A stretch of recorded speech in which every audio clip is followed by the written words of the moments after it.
Hey everybody, Dan here for Comic Frontline, and it is time for another indie comic book haul.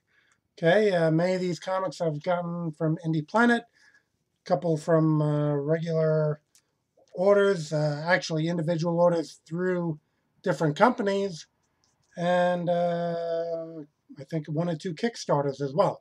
For some of the independent companies that are out there, just for me, it's a lot easier when I order from Indie Planet, being that, I can combine shipping. So, there are a lot of great independent comics out there. Ordering individually from everyone with the postage gets to be a little pricey. So, Indie Planet's where I've been getting most of my indies, but again, through regular orders and through individual orders, I've gotten some more as well. All right, we're going to start off with Last Ember Press, Celestial Falcon. Okay, let me just pop this open here. Got some of them in bags here. Celestial Falcon. Nope.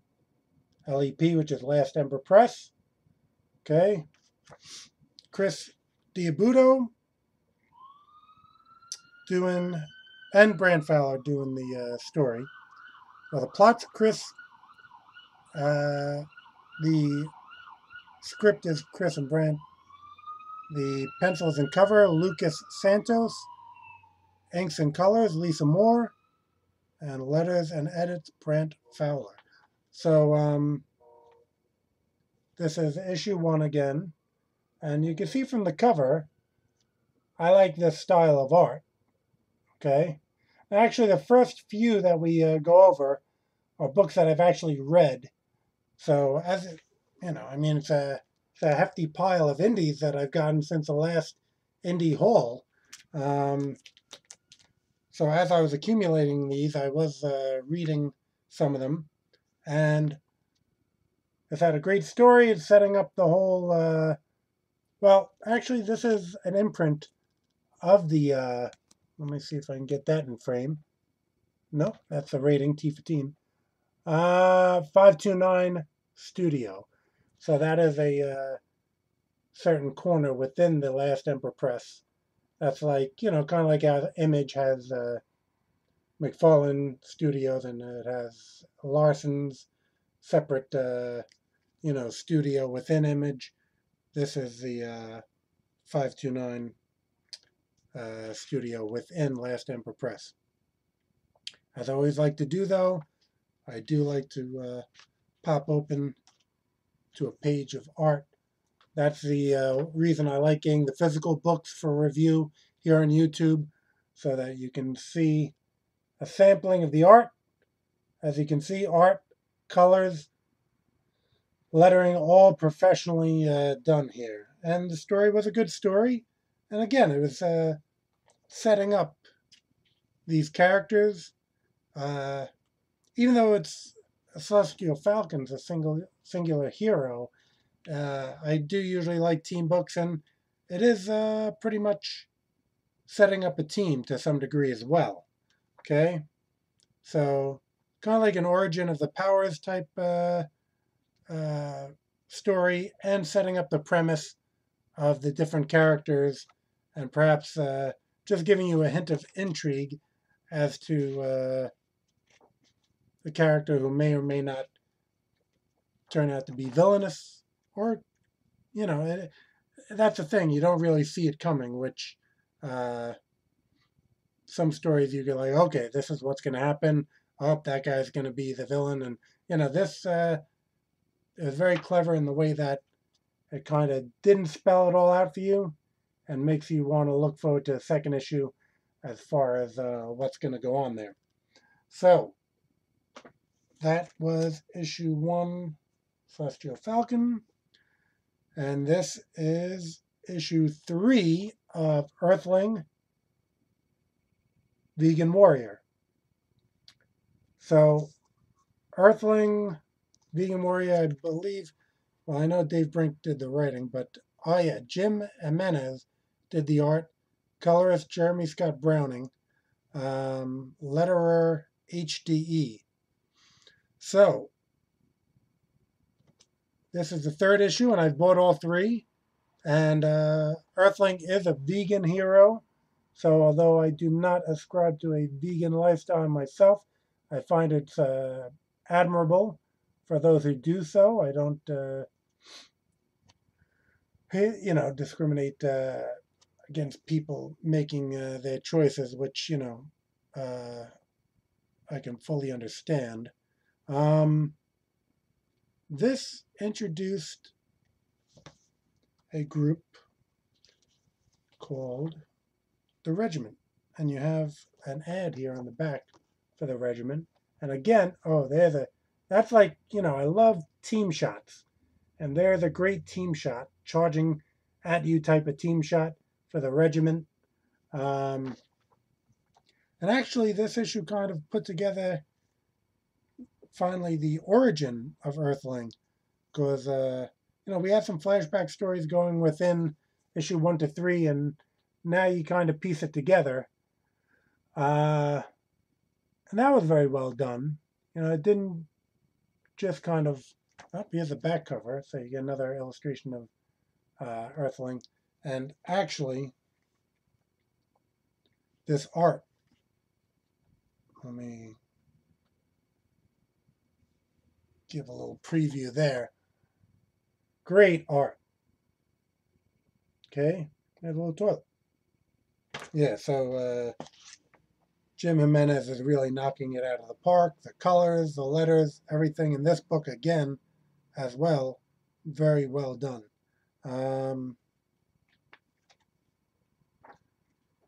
Let's see.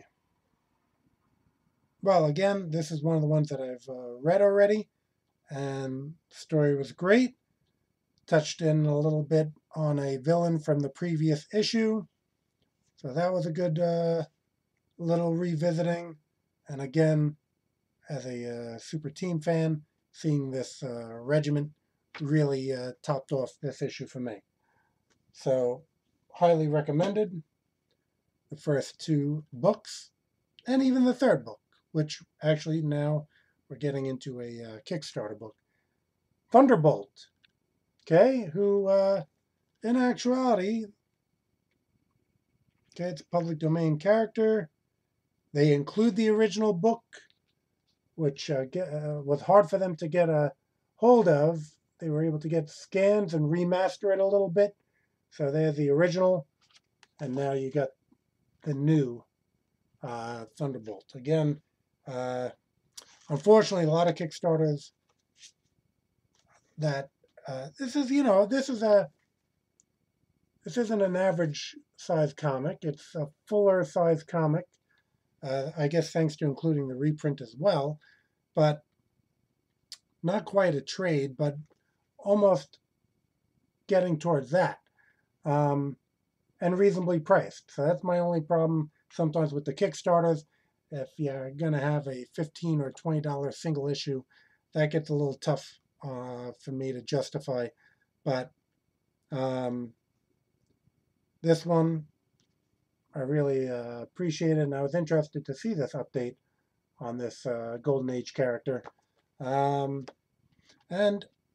again, as we like to give some artwork, actually, let's just go through the credits first. Kevin Powers, word artist, is how he gave the credits here. Matt Gaudio, line artist. Donna Gregory, color artist. Okay. Great work by all involved. And I like also, they gave a little nod to the Golden Age story that's included in the back within this issue. But I thought the art was really outstanding. Perhaps, as with many Kickstarter books, maybe there'll be a general release.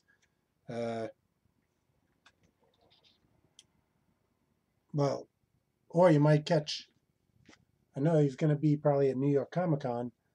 Let me get this here. Logo. It says TJ Comics. That was Timeless Journey, I believe that stood for. They had produced Argonauts by Keith Dallas, which was a book that I had in past haul videos that I really liked, and I would include Thunderbolt as a recommendation as well. And as a Kickstarter, it came with a little print. Maybe they hit a stretch goal or something. Nice illustration there. So that would be another recommended book. Okay, now directly from the publisher, I believe I got these. Chess Masters. Okay, Chess Masters, issue 1, 2, and 3. So we got issue 1, 2, 3. My initial draw was Marcelo Salazar doing the artwork, as he's done some Argo Comics pinups. Bradley Golden's the writer is by two people, Bradley Golden, Gary McClendon. Then we had Marcelo Salazar doing pencils and inks. Colors, Geraldo Filo, and letters by Ashton Moraski. Edits by Bradley Golden, created by Gary McClendon. Read all 3 issues. Really enjoyed that story. And I've had Marcelo do some pinups for myself, as I mentioned, and it's because I really enjoy his work. And let's give you an example of that. Okay. Very clean work. And I think these colors really complement. I think actually overall, just the character designs are very nice. See, it says Chess Masters. I said maybe the Chess Masters. And sometimes in reading the story, when the villain's like going to say, "Oh, I'm going to get Chess Masters," that does seem a little off to me, where it just seems like the villain should say, "I'm going to get the Chess Masters."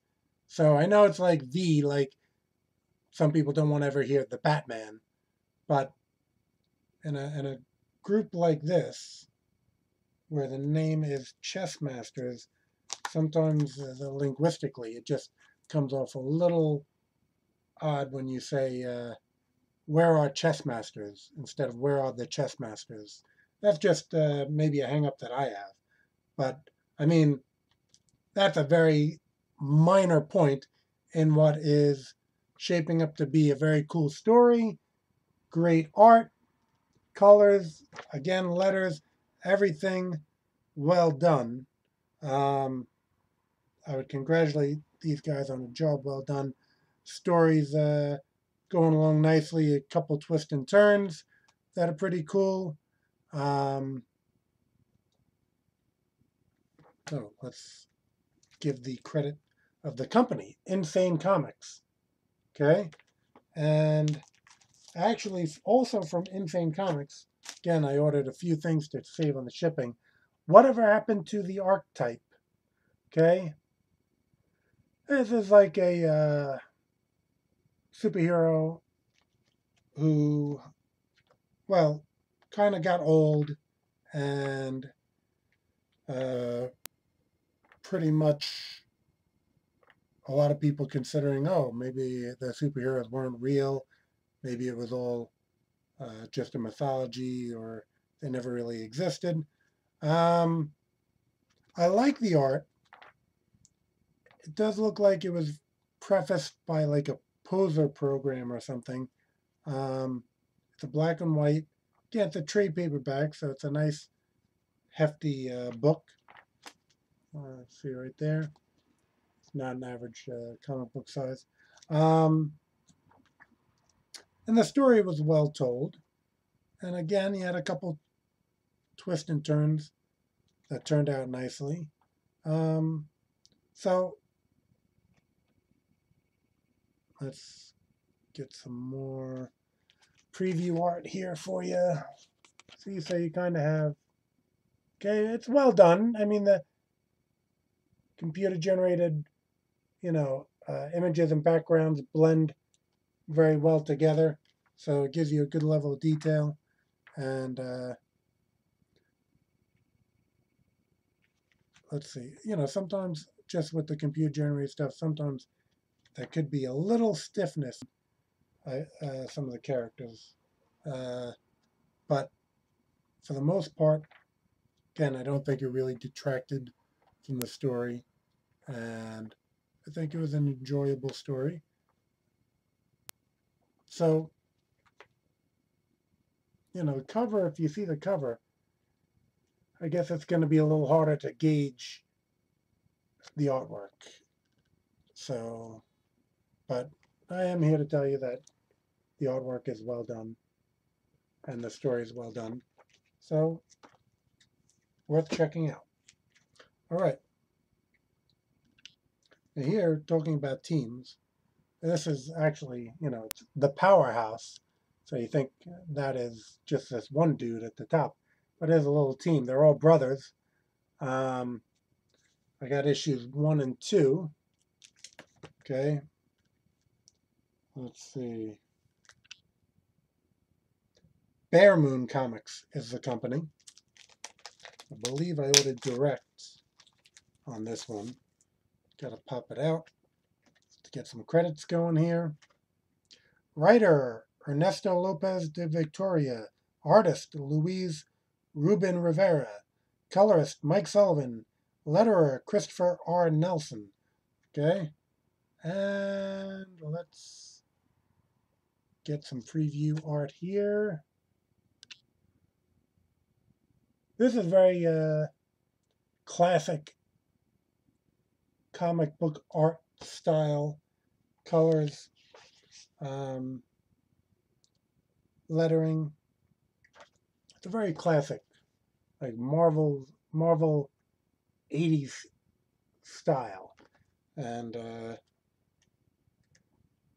yeah, I think they set up a good story here. Again, the 3 brothers, and they got unique looks there and everything. 3 brothers was a nice touch because you don't see that much. And the story progressed nicely. I like these character designs, incidentally. One of my nitpicks is a lot of people always like to, oh, is that your Superman? Is that your Batman? And everyone is just, for the Marvel and DC zombies, they're kind of like, oh, what's this character? And there's going to be some dude who's going to make, like, that's a pretty original looking design, but there'll always be some dude who's like, oh, he has a black cape. Is that your Batman? But at any rate, I thought it was a very good book, and proof is in the pudding. If they put out issue 3, I will be there to pick that up.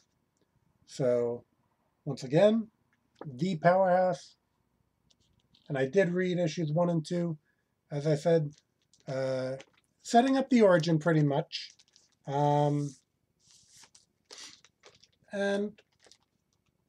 again, it was kind of like a unique story, which hard to accomplish. So you could see that it wasn't really just, a retelling of whatever, Secret Wars or something like that.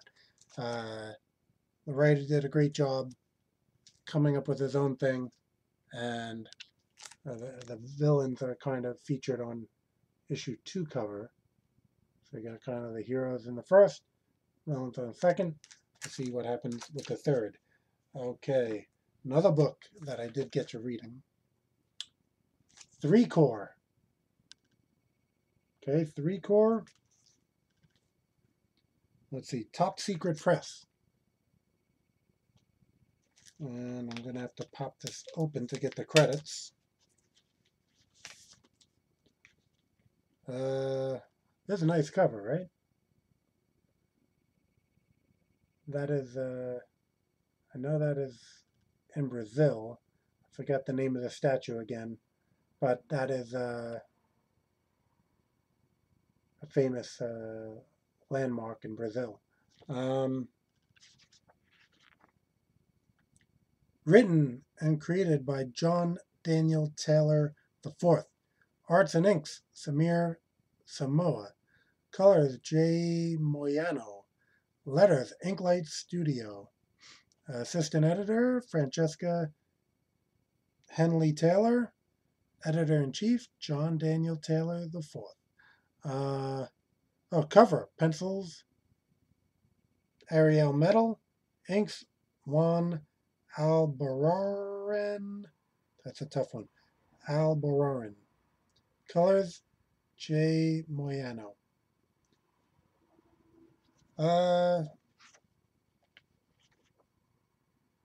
I like this art style. This is kind of like now we're going towards like a 90s image style on the art. Okay. Very cool. And actually what I liked in the back, kind of had your handbook type information on who the 3 corps are. Okay. Max, Crimson, Faceless. Okay. So those were our 3 members of the book.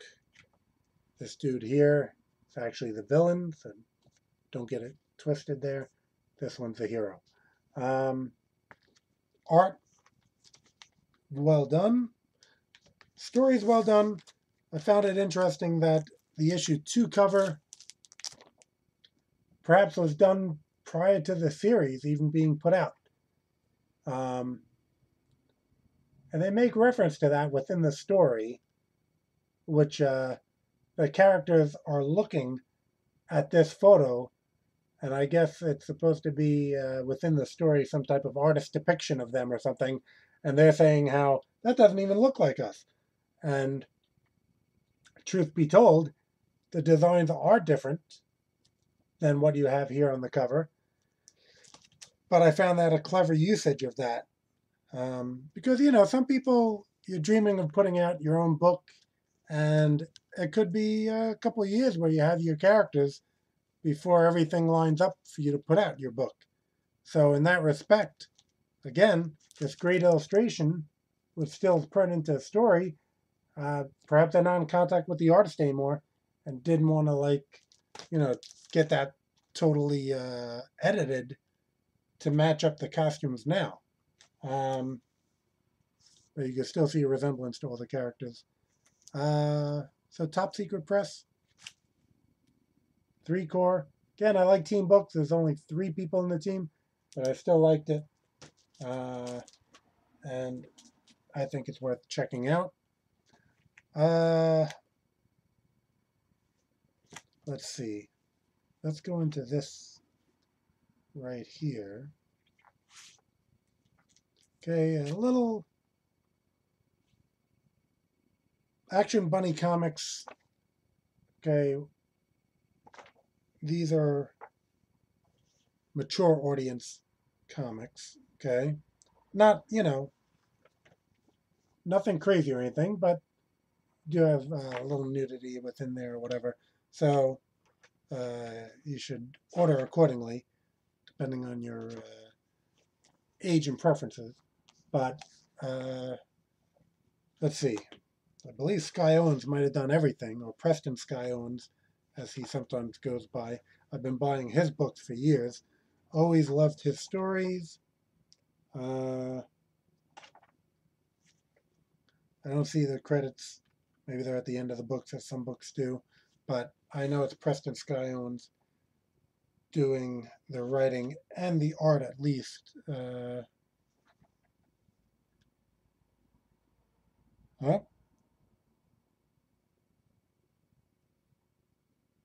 Well, maybe in actuality, well, it's him, but maybe he's going by another name.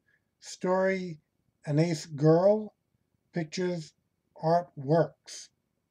Well, as you can see, that name is going to be a nom de plume, or whatever they say, for a name that you use for your own, as a professional name other than your own. I don't see the credits on the other book at any point.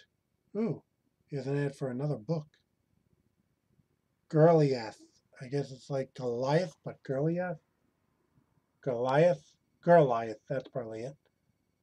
That looks like a very cool one. Put me down for one of those whenever that one comes out. Looks like she's fighting like a Kremlin type character. Obviously a Soviet character. Um, so again, these two books are on Indie Planet. Oh, Necromancis,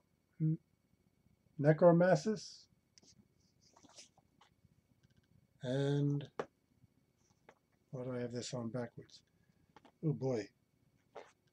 Necromancis and Kindi.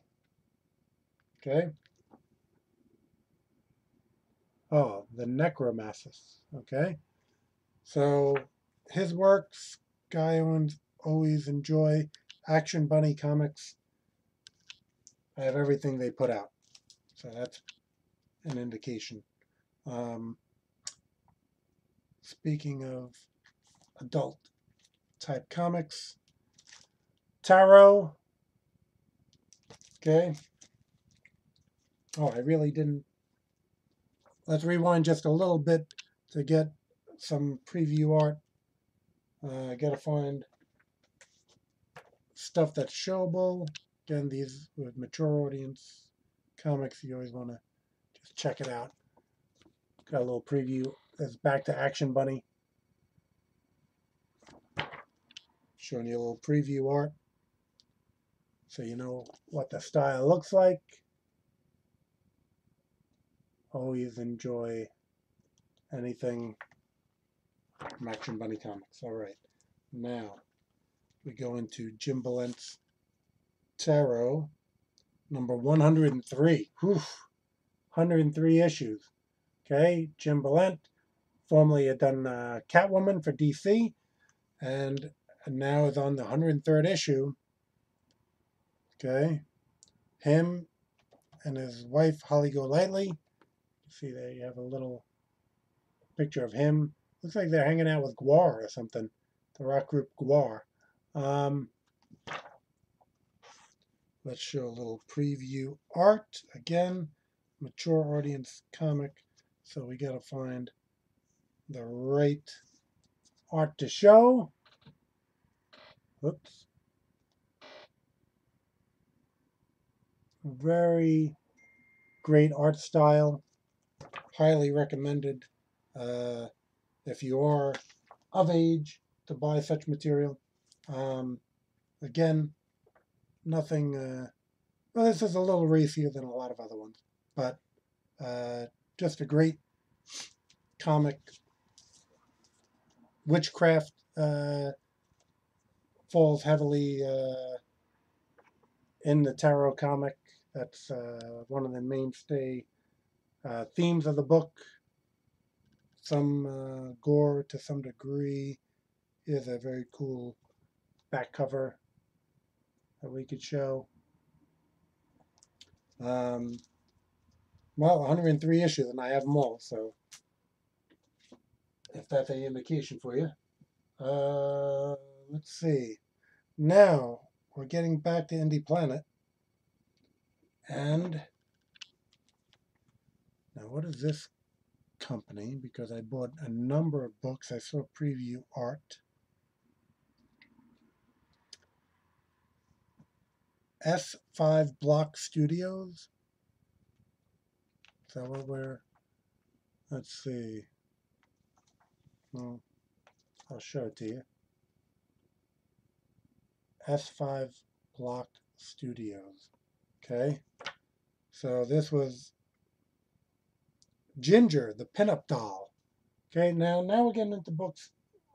Tarot, even the Action Bunny comics and Tarot I didn't get to. I haven't gotten to this yet, but I did flip through it and everything. This artist work is what had drawn me. He had actually, okay, so we got, let me see if I got him right here in the credits anywhere. Because he's doing all these books right here. And unfortunately, I am not seeing the name on any of the books. but you can look it up by the name of the company. And they are on Indie Planet, so that's where I got all these. Actually, that's what I'll do. I'll just pop up their Indie Planet address. Okay, you can freeze frame that if you want to look them up. And you can get a lot of other great comics at Indie Planet. So this is Ginger. I got 2 issues of Butter and a graphic novel, The Cliff. Okay, and I really liked the art style. I believe I might have even seen this artist on DeviantArt. So I just went ahead and ordered everything. Ginger, the pinup doll, is kind of like a cosplayer, but she also fights crime in this. Well, here's a name, I think. Punch Bunny 69 is her superheroine name. Again, these books are a little bit mature reader as well. But here is some pinup art. Like a very great airbrushy coloring type style. And just flipping through without actually reading the stories as of yet, I did really enjoy just the art itself. I thought it was really well done and very hip. You know, it's kind of like, I guess hip is not a great word to use to describe hip, but, you know, they're current. I mean, this, as you can tell, even just from the cover, still somewhat urban. The fashions within are more realistic. You know, it's got some flavor to it. You know, it's not like a standard,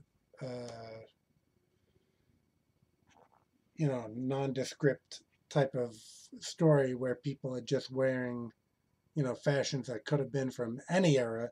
These, you know, they do a great job signifying like current fashion trends and just an overall cool look to the art all throughout. See this one, where that's that S5 Blocks comic, this one just says the Block Comics. Again, I did give you the Indie Planet address for all these, so you could see for yourself. Perhaps they were still kind of settling on a studio name. Oh, this, which was it? I think it was it Butter? Yeah, Butter #1. Another indie character that I've seen a lot on the web, the Pink Hammer, which I think is another creator's character, but very cool design and character. Let's see. No, I don't see where. I think there was a credit to the Pink Hammer's creator, but I don't know where I'd seen that. No. Let's see. Oh, here. The artist Baker is a Pink Hammer's creator, so they gave a special thanks to the artist Baker for using the Pink Hammer. Butter herself was very cool within this story. You know, just flipping through, I really like Butter. Then probably Ginger, the pinup doll, and then the Cliff. But they were all just have that great airbrushy style to them. You know, the proportions are a little bit like not chibi, definitely not chibi, but not your standard comic art.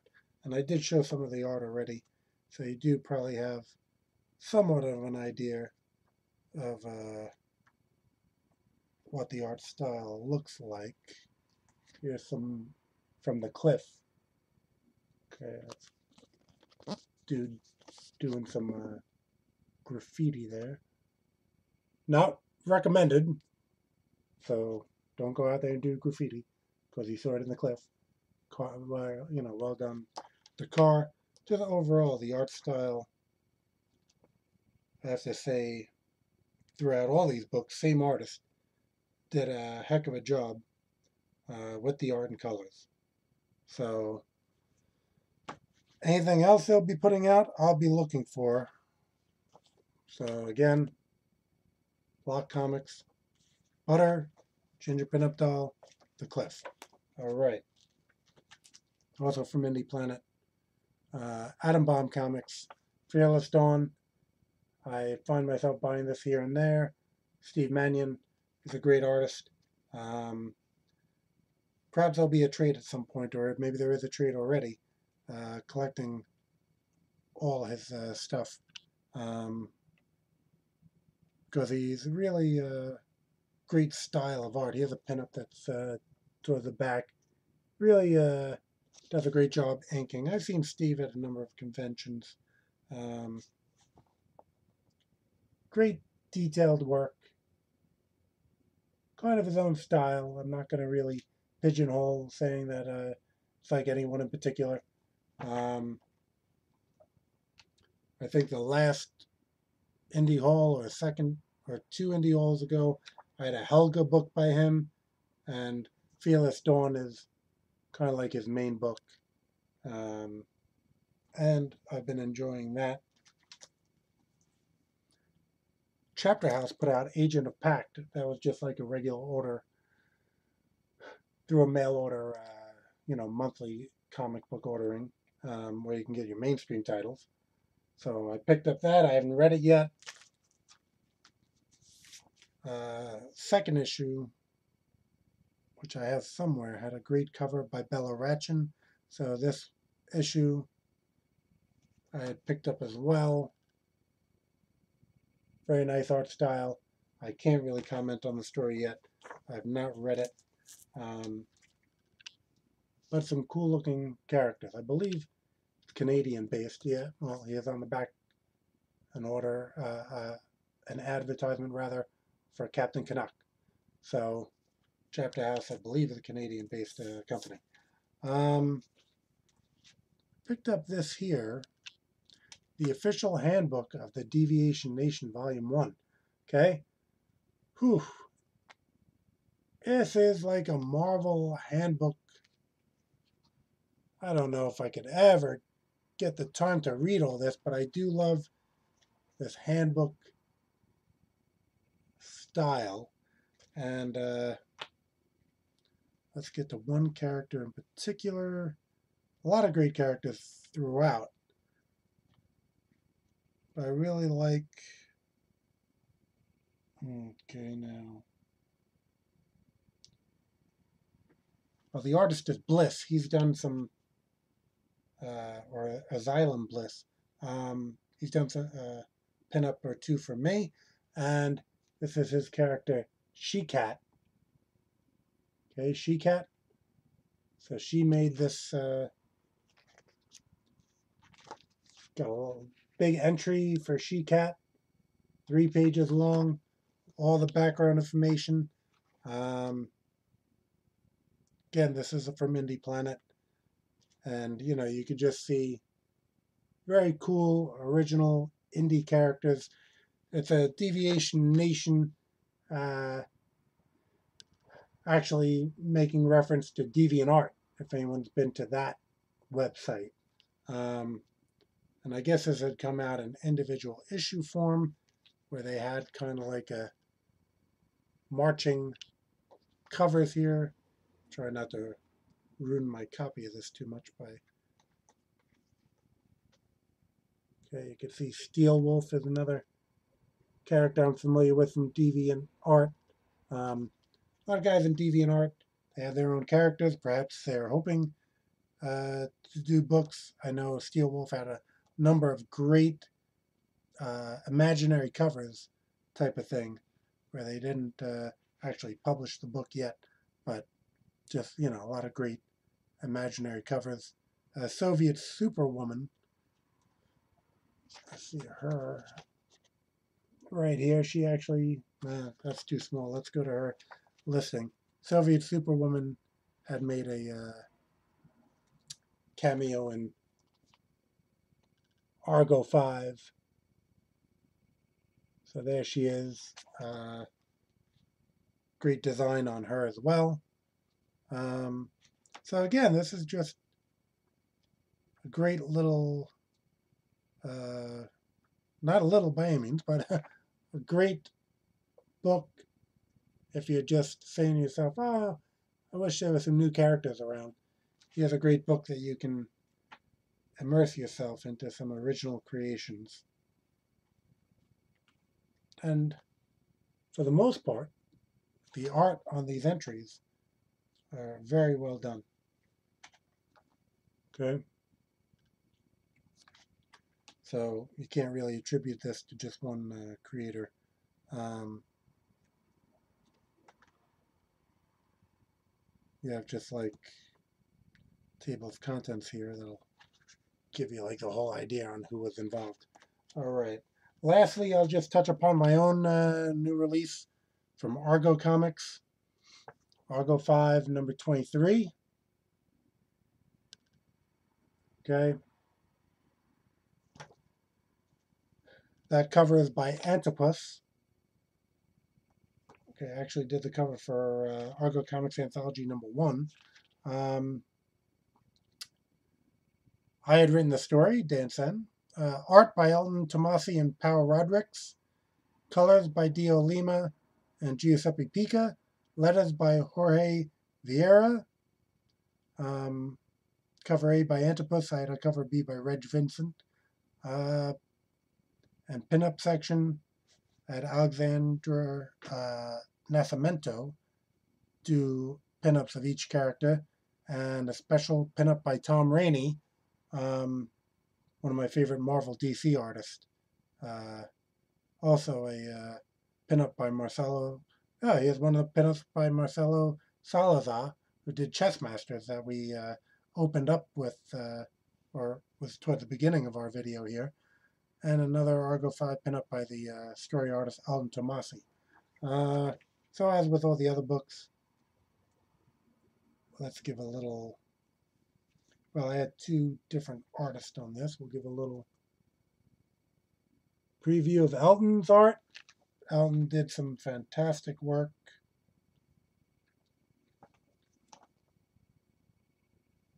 Really love his style, which is why, of course, I had contracted him to do this story.